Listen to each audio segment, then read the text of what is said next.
The following program is intended for a mature audience. Viewer discretion is advised. This I've got to see. It's worth watching, so stay tuned.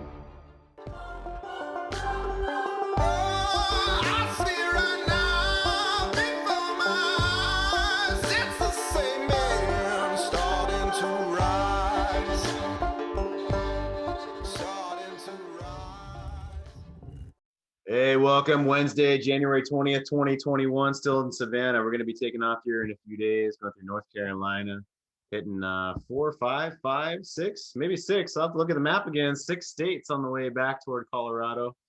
Welcome, gentlemen. We're going to dive into how to move through fear today. And I actually was chatting with a gentleman in one of our WhatsApp, our relaunch groups. Hey, JT, good to see you. Love you keeping your video on. Patrick just came in.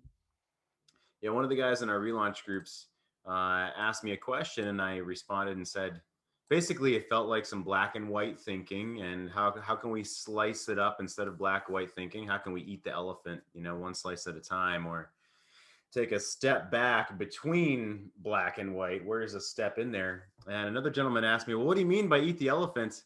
And I'm going to talk more about that today, of unfolding, excavating the fear that's inside those slices. So as we start to slice up the elephant, there's fear and anguish and pain and despair sometimes, or hopefully courage or pride, moving up toward more of joy and turning those fears into a positive. And how we do that? How do we excavate the fear, shine a light on it, and basically get rid of it? We want to move through that. And here's the point. The punchline is a lot of that fear is hiding within those slices of the elephant that we never knew were there, right? So if I'm trying to ride the elephant or eat the elephant all at one time, all that fear is in between the slices. All that fear is in the elephant as we try to ride the elephant, and we don't even know it. So that's the definition of a blind spot. That's the definition of self-sabotage, shit that's getting in our own way that we're not even aware of it. So we're gonna dig into that today. Just that small stuff like that. We're gonna dig into that today. It's really actually easy to unveil those things. We've got a couple more metaphors like I always do for you. Welcome here. Happy that you guys are here. This is Miss Cynthia Cruz, the only woman allowed on this show for her professional perspective and your feminine perspective. Thanks for being here, Cynthia. Hey, thank you. It's an honor to be here. I truly appreciate sitting with all of you in each and every day. Yeah, phenomenal. We're going to take a look at Cynthia's sexcapade spot today. I have not looked at the picture. So as I unveil the picture, we'll get the show started. Here we go. It looks to be a handprint on her backside. I don't know how that happened. Well, we're going to find out how she got a handprint on her backside, and also 3 ingredients to make her orgasm. And one of them is flour, apparently. Yes. And another one is very skimpy underwear. 3 ingredients. Well, maybe that's not a necessary ingredient, but 3 ingredients. It helps the process. Yeah. Along. Whoops! I slipped, and it was requested. I mean, accidental. How that happens? Yeah. There we go. Yeah. Stout, jugs, and teach. That's not what it says, but I just decided to say jugs and teach. He's doing apparently jujitsu and teaching. Yeah, buddy. Or jugs and teach, whatever. Don't say that. I'll just stop right there. I'll just keep moving forward from there. Oh, it's still I gotta fix this. Whoops. Okay. Pardon me. Yeah, we're talking this week about the art of relationships, seduction, and masculinity. We've got ninja level shit we're talking about today. We're gonna unveil how you excavate fear and get rid of that fear that's in between the slices of the elephant, as I was saying. We want her to make us, make us love us for life. We want to fall in love for life. That's what we're here to do.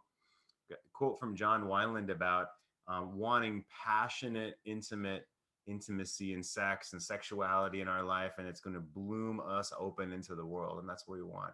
Through our daily war plan, the kingly plan that we talk about, 3 forms of confidence. All right, guys, here's the staircase of courage question today. How do you eat the elephant?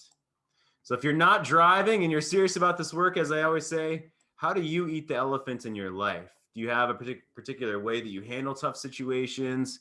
When you come into black and white thinking, it's like, either you're in kind of like fuck it mode, fuck it, and then, okay, I guess I'll do the thing. And really the only option in your mind is I've got to either eat the elephant and hopefully not choke, or I walk away. You know, when you have that black and white thinking, what do you do to move yourself through it? How do you eat the elephant in your life? Go and punch that in. Yeah, good to see you guys with your cameras on. Christian came in. Walters is here. Is it Vishawn? Vishawn? Yeah, am I saying that right? Awesome. Good to see you, Vishawn. Appreciate it, buddy. Andy Malloy, turn your camera on. Love it. Kent's here. Steve's here. JT is here. Fantastic. How do you eat the elephants in your life? That's our staircase of courage question today. So I'll come back here. I've got a few posts from the forum. One, our lovable regular, let's see, what's his screen name? Silver Fox. Thank you. You knew what I was saying. Silver Fox, our lovable Silver Fox posted in the forum something that was from his heart, as he always is here for us. And he's got a real question that he brought up, right? He wants to tell her this certain thing. He wants to text her. He wants her to know what's on his mind. I had yet another man. Actually, this man's out of the Washington area, northwest area of the U.S. here. He said, I just needed to get something off my chest. I needed to share my frustrations with her. That's what he said. I needed to share my frustrations with her. Right. So we're gonna get into something like that. You might be guessing what I responded to him when he said, I needed to share my frustrations with her. That's what he said. So there's a lot of right now this feeling of, oh, I need to tell her, I need to connect with her, I need her to know, I need her to understand, or I need to get this off my chest. So that's the theme of some posts today. One, and these are the what would you do posts, right? So one, what would you do, was one particular sentence, and I'll spoil the punchline for that one right now. Would there be a place for ultimatums, like in the case of an affair, for example? You know, we talk about that we never want to be basically threatening a woman with an ultimatum. And he's asking, well, is there a place for an ultimatum, like when there's an affair? That's one of it was a sub question within that thread that I pulled out, and that can be its own question today. And we've got a bite of enlightenment from Sean Stevenson. So Sean Stevenson, he has brittle bone disease, and he's actually one of Steve Horseman's idols, and Steve saw him in person. And I looked him up. He was not estimated to live beyond infancy when he was born. You know, like broke every bone in his body being born kind of a situation, and just sneezing can break bones in his body, brittle bone disease. And he passed away, I believe, last year when he was 50 years old, 50. And he was a PhD in, I don't have it top of my tongue, it was a psychology related. I think he had a master's in therapy, and then he went on for his PhD, this gentleman. And Christian just turned into a cat. I don't know how he did that, but gotta be careful. That's a Harry Potter. Oh, there it is. Harry Potter up in here. And so I'm going to share 1 minute of Sean, 1 minute of Sean Stevenson about insecurity. So Sean Stevenson, like I said, he passed away this last year, had a beautiful wife, blonde. They have children. He was charging something like $15,000 to $20,000 for every talk that he did. And if anyone has an excuse to be a victim, it's Sean, and he never fell into that. So let's share 1 minute of this. Here we go about insecurity. Anytime we're feeling insecure, insecurity is that feeling of I'm not enough. I'm not tall enough. I'm not pretty enough. I'm not strong enough. I'm not rich enough. All of that. Anytime I'm not enough shows up, then that means your insecurities are bubbling up. And so I think that the cure to insecurity is self-care. And then when we care for our mind, our body, our spirit, our finances, all the areas of our life, when we take care of ourselves and not be ashamed to love ourselves, you'll find that your insecurities don't have to work so hard. They actually return to their place of dormant. And what unfortunately most of us do, and I've done it as well at times, is when we feel insecure, what we do is we race to external validations. We race to drugs, food, money, sex, validation from others, like, oh, tell me I'm beautiful, tell me I'm powerful. We go external, and that is ridiculous. I know that you're...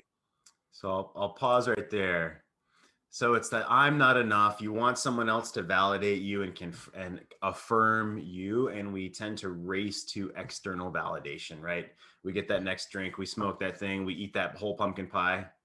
To watch the rest of this episode for free and other episodes, go to greatmenmovemountains.com/VIP.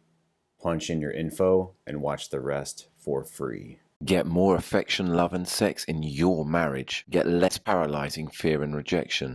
Never miss an episode. Watch anytime, anywhere, 3 a.m. on the toilet. Get full episodes. GreatMenMoveMountains.com/VIP. The C Note Show.